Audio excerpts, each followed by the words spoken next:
Math.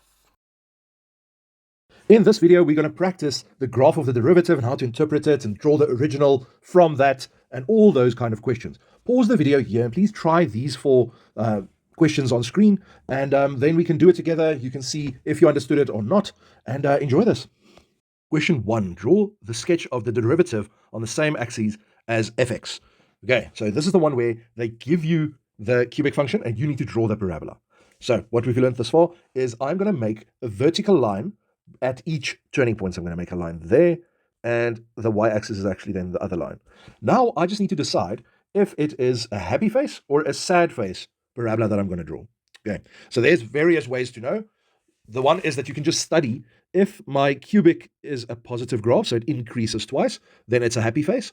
And if my cubic is negative, then it's a sad face. So that's the easiest one if you just memorize that.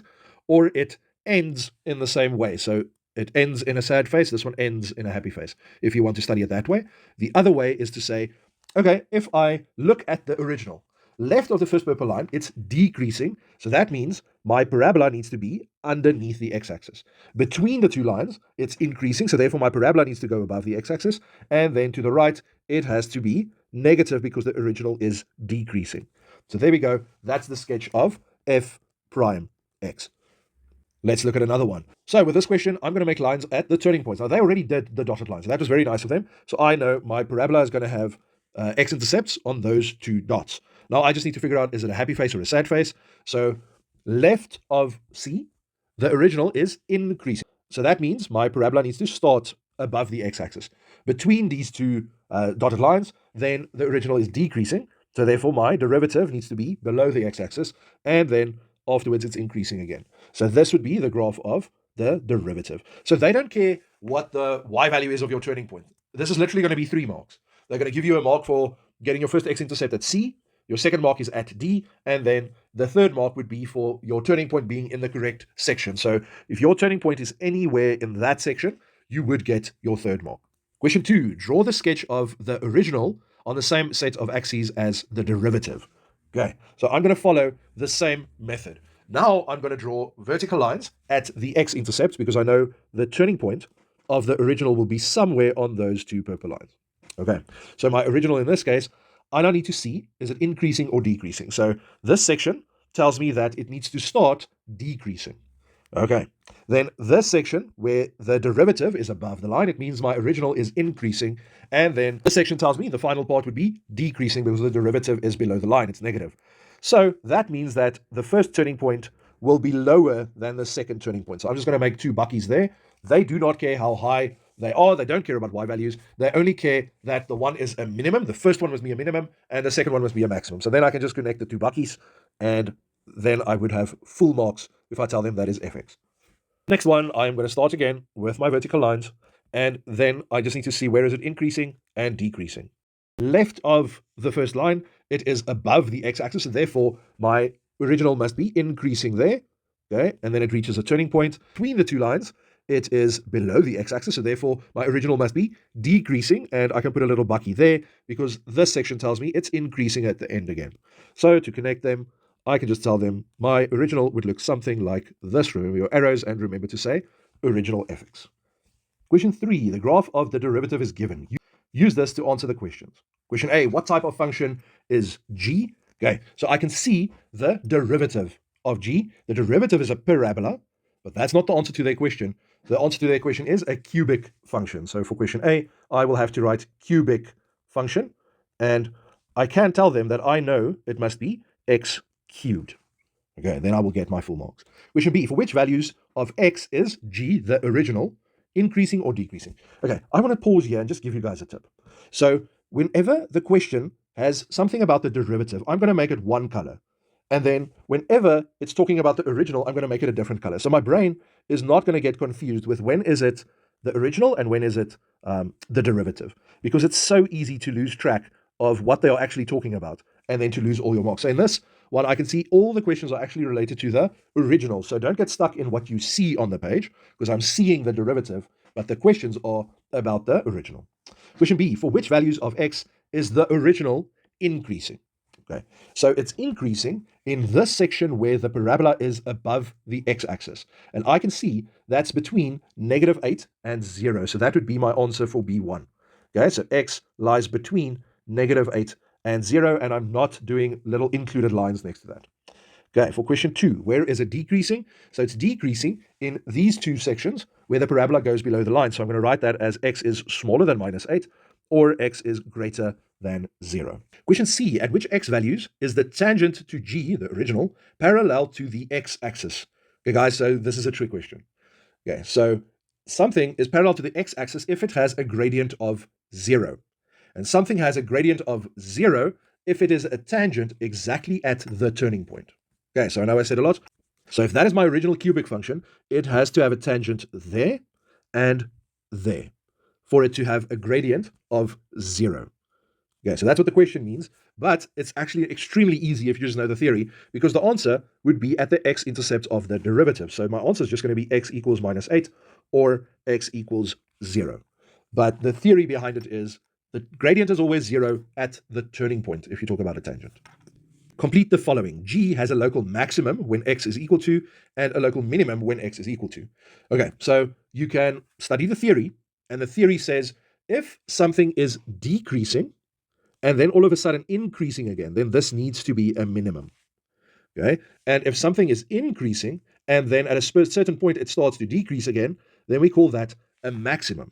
So the one way to do this is to draw the graph like I just did, and then it's very easy to see which one is on top and which one is below.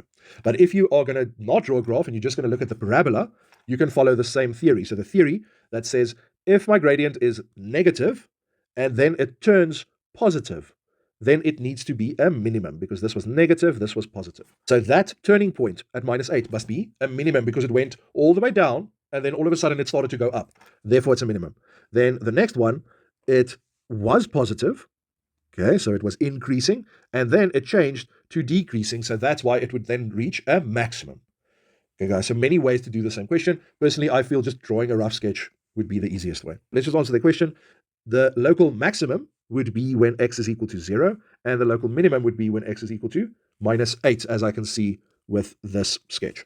Question E, write down the gradient of the original at x equals 0. So remember, the derivative is the gradient, so I can just go check at 0, what is the y value of the derivative, and the y value is 0. So x is 0, and therefore m is also 0.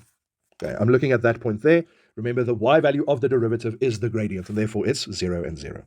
Question F, draw a rough sketch of G if, when I sub 0, the answer is 2, when I sub in -8, the answer is 0, and if I sub in 3, the answer is 0. So I need to draw it over the sketch that they give me, but hopefully in your exam you would have gotten extra graph paper to do this. So the first thing I'm going to do is I'm going to make dots wherever possible. So I have one coordinate at 0 and 2, I have another coordinate at -8 and 0, and then another coordinate at 3 and 0. So at 0 and 2, that means my y-intercept is at 2. I don't know how high it is, but I'm just going to do it there somewhere. Okay, then at -8, it is on 0, and then 3 and 0 would be there somewhere, would be 3.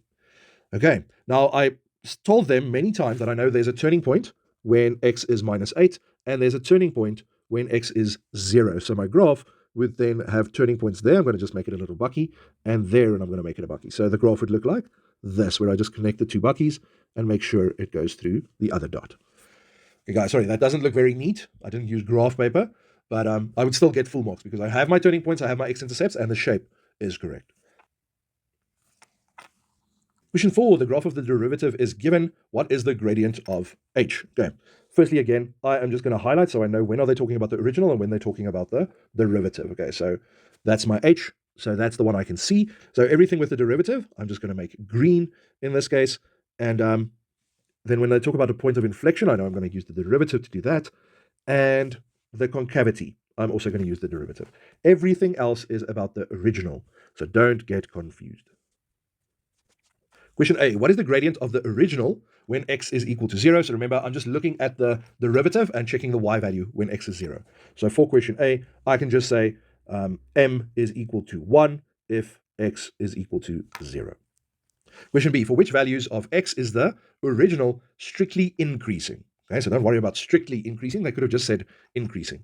And that is for all the places where the parabola is above the x-axis. So I can see it's when x is smaller than 2 or when x is greater than 4.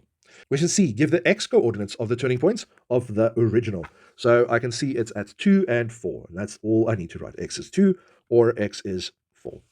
Question D, determine whether the turning points mentioned in C is a maximum or a minimum. So if I look at 2, the graph is increasing until a certain point, then it reaches a turning point, and then it starts to decrease because the parabola goes below the line.